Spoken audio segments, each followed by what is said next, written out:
All right, gang. Anyway, we're back for our third and final story, the Kurt Russell saga.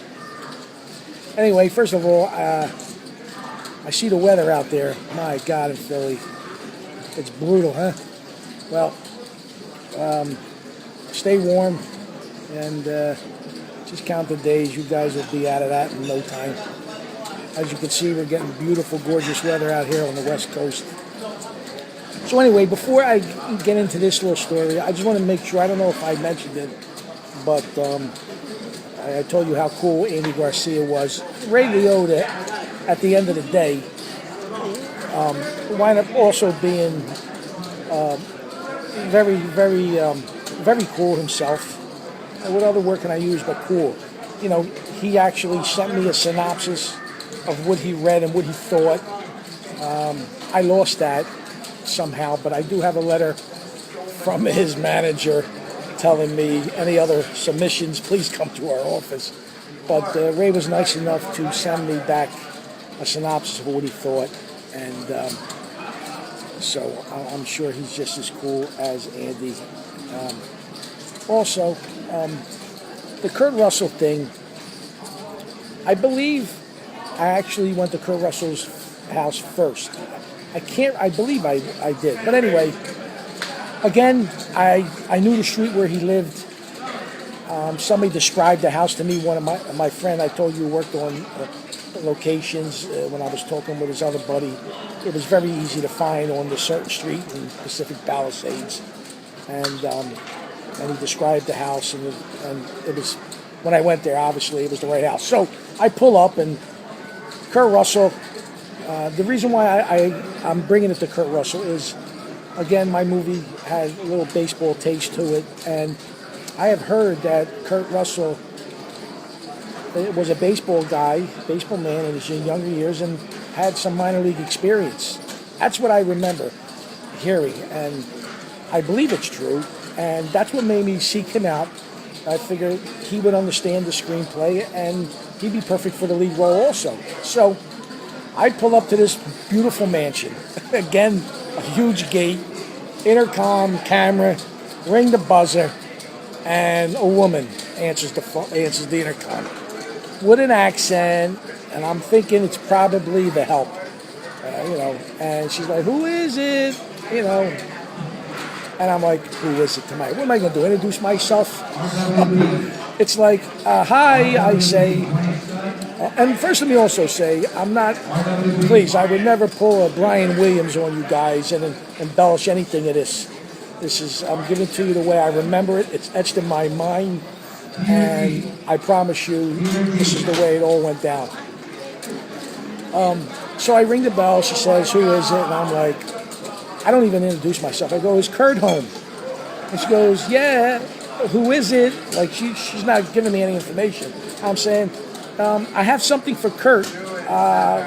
Can I get it to him, please?" And she's like, "Well, hold on." And my body language, I know I'm on camera. I'm trying to be as non-threatening. And a minute goes by, and all of a sudden, electronically, this huge gate opens up for me. So I can't believe it. I'm a total stranger. I could be a crackpot. I walk in, and I stand my ground as I walk in, because I know I'm still on camera. And there's 3-4 cars in this beautiful driveway, and from a distance, I see a screen door open, and I see a blonde coming my way, and I hear her say, "Who is it?" with this sweet voice, and right away, I know and can't believe that Goldie Hawn is walking right at me. And she comes around, she sees me, and I address her again. "Hi, Goldie." I said, "I know this doesn't go on often or at all." I said, "I have a screenplay. I'm a writer. I'm just trying to get a screenplay for your husband. He might be interested." And again, I pull an ace out of my pocket, the only ace I have, and I tell her that Frank Lieberman's number is inside. You can call him. He'll vouch for me. And she was like, "Yeah, okay, sure, I'll do that." And she takes it graciously. And I said thank you when I left. And it was like, it was nuts. She was gorgeous to see her face to face, and she took it. And the moral of the story is months went by, and I get a phone call at my house, at my aunt's house where I was staying.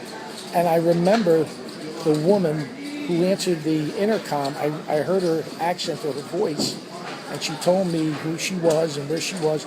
She goes, Kurt asked to call you, and would you mind coming back and picking up the screenplay? Wow. I'm like, again, that was bizarre to me. So, yeah, I drove all the way to Pacific Palisades. I get to the house, ring the buzzer, she lets me in. She don't let me in, she comes to the gate. She hands me back the screenplay the way I gave it to them. It was in a vanilla envelope. It was sealed. I don't know if it was ever opened. And there was no note inside, so to this day, I don't know if he either got it or read it. And that was the experience with the Kurt Russell thing. So that is it. And I don't know. Stay tuned. Like I said, I have my feelings telling me to go seek out Andy Garcia again and see if maybe he'll take a look at this again. So that's it. And I just wanted to share it with you because I posted that letter on Facebook from Andy. And that's it, gang. So maybe I'll share some other great stories. I've lived a fascinating journey. You know, the fact that I've been single and having the opportunity to travel around the country and being on the West Coast. There's so many fascinating stories with stars and what have you, and it's crazy. So I don't know. We have a Sing It To You Eddie or Sing It To Me Eddie. Maybe I can tell me a story, sugar. But anyway, all right, guys. Like I said, stay warm out there, and all the best to you, and I hope everybody's well and the family's well. And peace out.